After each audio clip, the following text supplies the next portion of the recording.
नमस्कार दोस्तों, real Bharat news में आपका स्वागत है। मैं हूं अमरेंद्र सिंह। मैं इस समय हूं उत्तर प्रदेश के अमेठी लोकसभा क्षेत्र में। जैसा कि आपको पता है, राजनीतिक महाकुंभ की शुरुआत हो चुकी है, शंखनाद हो चुका है और सारी पार्टियां अब लोगों के पास ज्यादा से ज्यादा संख्या में पहुंचना चाहती हैं। सांसद लोगों के बीच में ज्यादा से ज्यादा रहना चाहते हैं और चाहते हैं कि जनता का आशीर्वाद ज्यादा से ज्यादा अब उनको ही मिले, क्योंकि यह एक ऐसा समय है जहां अब नेताओं को भागना है जनता के पीछे। तो चलिए, इसी कड़ी में आज हमारे साथ शहरी गांव से, जो कि अमेठी जिले के अंतर्गत ब्लॉक भटुआ के अंतर्गत आता है शहरी गांव, यहाँ कुछ लोग हैं। इनसे जानते हैं कि अमेठी की राजनीतिक महत्वाकांक्षा क्या है। चलिए शुरू करते हैं। हमारे साथ एक दादाजी हैं। आपका छोटा सा परिचय हमारे चैनल के माध्यम से। राम कुमार सिंह, शहरी ग्राम सभा। आप यहीं के निवासी हैं? हाँ, शहरी की। क्या करते हैं सर आप? कृषि, एग्रीकल्चर, कृषि का काम करते हैं। कृषि का काम बड़े पैमाने पे करते हैं, छोटे पैमाने पे? नहीं, छोटे पैमाने। छोटे पैमाने पे करते हैं, मतलब गुजारा हो जाता है खेती से। चलिए सर, ठीक है। आपसे एक चीज जाननी थी कि इस बार अमेठी की राजनीतिक महत्वाकांक्षा क्या रहने वाली है? मतलब अमेठी की जनता का आशीर्वाद किसके साथ रहने वाला है? जो मौजूदा सांसद है दीदी स्मृति ईरानी के साथ या विपक्ष राहुल गांधी के साथ? नहीं, न तो स्मृति ईरानी के साथ, न राहुल के साथ, मोदी के साथ। नहीं, मोदी के साथ रहेगा, लेकिन मोदी की पार्टी से तो चुनाव यहाँ से दीदी स्मृति ईरानी ही लड़ रही हैं। हाँ, तो लेकिन स्मृति ईरानी जो है, कभी 10 साल हो गया उनको, आई एक बार आई है इधर। पता नहीं क्यों जो भी सांसद होता है, राहुल गांधी 15 साल में एक बार आए, स्मृति ईरानी 10 साल में एक बार आई। लेकिन आप ये बताइए, आप तो कहीं ना कहीं उनके आने पे उनको वोट करेंगे या विकास पे वोट करेंगे? विकास पे वोट करेंगे, तो लेकिन मोदी के नाम पर, इन लोगों के नाम पर वोट नहीं पड़ेगा। इन लोग के नाम पे वोट नहीं पड़ेगा, लेकिन कहीं ना कहीं अगर इनको वोट मिलेगा तभी तो मोदी जी वहाँ केंद्र में मजबूत होंगे। नहीं, वो मोदी के नाम पे वोट पड़ रहा है, इन लोगों के नाम पे वोट नहीं। और 10 साल हो जाता, आते नहीं कभी।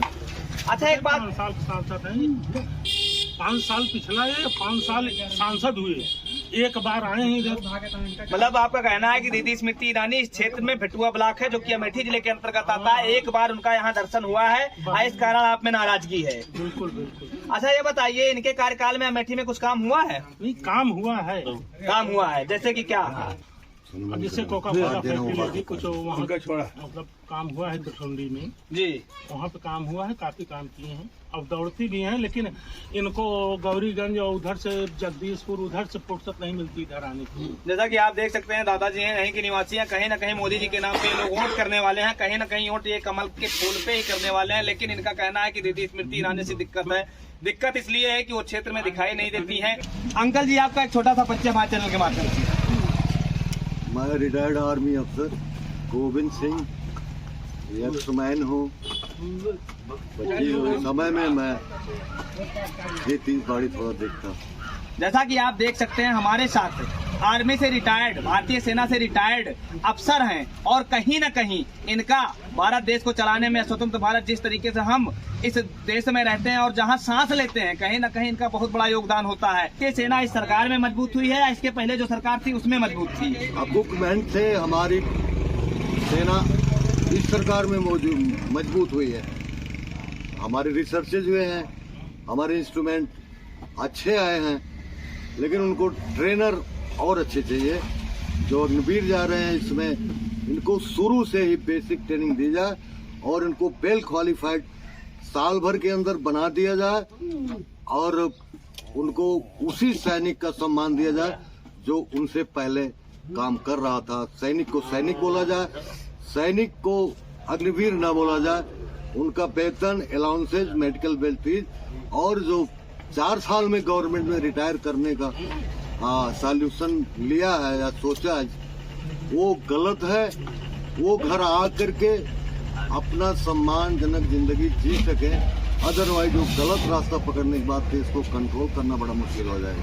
मतलब आप देख सकते हैं, सेना से ही रिटायर्ड जवान है, कहीं ना कहीं इनका कहना है कि सेना के द्वारा जो अग्निवीर, मतलब भारतीय सरकार के द्वारा जो अग्निवीर एक नया सैनिक का वो लाया गया है, 4 साल का उनका कार्यकाल होगा, उससे कहीं ना कहीं खुश नहीं है और कहीं ना कहीं इनका कहना है कि सरकार को उसको हटाना चाहिए। और सेना सेना होती है, सिपाही सिपाही होता है, और सिपाही में 2 कैटेगरी करना भारत सरकार की कहीं ना कहीं बहुत बड़ी गलती है।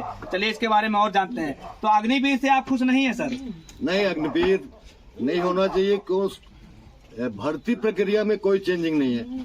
वही सिपाही हमारा वही ट्रेनिंग लेकर के ट्रेनिंग सोल्जर की करता था, लेकिन वही सिपाही अग्निवीर बन के जा रहा है और वो तन मन धन से देश की सेवा नहीं करेगा, क्योंकि उसके अपने आने वाली जनरेशन पर अपनी शादी विवाह, अपने माँ बाप की सेवा के लिए उसको कोई फाइनेंस नहीं मिल रहा है और 10-12 लाख में एक पैकेज में मिल रहा है, उसको 5-7 साल में अगर दिया जाएगा तो उसका गुजारा नहीं हो पाएगा। सरकार का कहना है कि 4 साल में ऐसे युवाओं को मौका मिलेगा और भारत की जो बढ़ती जनसंख्या है उसमें बहुत सारे युवाओं को मौका मिलेगा। वो 4 साल में कम से कम उनको 24 लाख रुपया मिलने वाला है और 4 साल के बाद जब वो रिटायर्ड होंगे तो कहीं ना कहीं उस 24 लाख से वो अपना कोई ना कोई रोजगार कर सकते हैं। इसके बारे में क्या कहेंगे?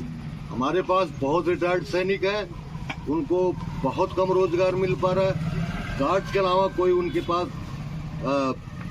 सर्विस नहीं है सरकार के पास, जबकि ऐसे ऐसे टेक्निकल सिपाही और अफसर जवान आ रहे हैं जिनको उस फैक्ट्री का मालिक भी उनका मुकाबला नहीं कर सकता, जितने क्वालिफाइड रैंक लेकर के आते हैं।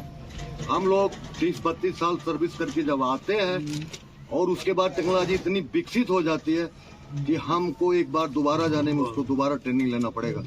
अगर हमारा 4 साल का जवान 4 साल में 4 वर्ष सीख जाएगा तो उसके सीखने की जो समस्या है वो उतना 4 साल कम हो जाएगी। भले 15 करें, भले 12 करें, लेकिन इतनी विकसित टेक्नोलॉजी में, टेक्नोलॉजी चाहे कंप्यूटर की हो, चाहे मीडिया की हो, चाहे इक्विपमेंट की हो, इतनी तेज बढ़ रही है कि उसको रिसर्च करना और सीखना, उसमें तमाम ट्रेनिंग इंस्टीट्यूट हैं जो सीखते भी हैं, बनाते भी हैं और हमारा DRDO भी इस काम में मदद कर रहा है और कर रहा है। नंबर 1 प्रोडक्शन दे रहा है। उसमें उसी तरह के कार्यकर्ता होने चाहिए, उसी तरह के सोल्जर होना चाहिए, उसी तरह के हमारे अफसर होना चाहिए। मतलब इनका कहना है कि भारतीय टेक्नोलॉजी जिस तरीके से तरक्की कर रही है, भारतीय विज्ञान जिस तरीके से तरक्की कर रहा है और सेना जिस तरीके से तरक्की कर रही है, कहीं ना कहीं उसमें अग्निवीर की जो भर्ती की जा रही है वो कहीं ना कहीं 4 साल के लिए जो इनका कार्यकाल है 4 साल के लिए बहुत ही कम है और सीखने के लिए 4 साल बहुत कम होता है। इनका कहना है कम से कम सरकारें ध्यान दें तो 12-15 साल तो होना ही चाहिए।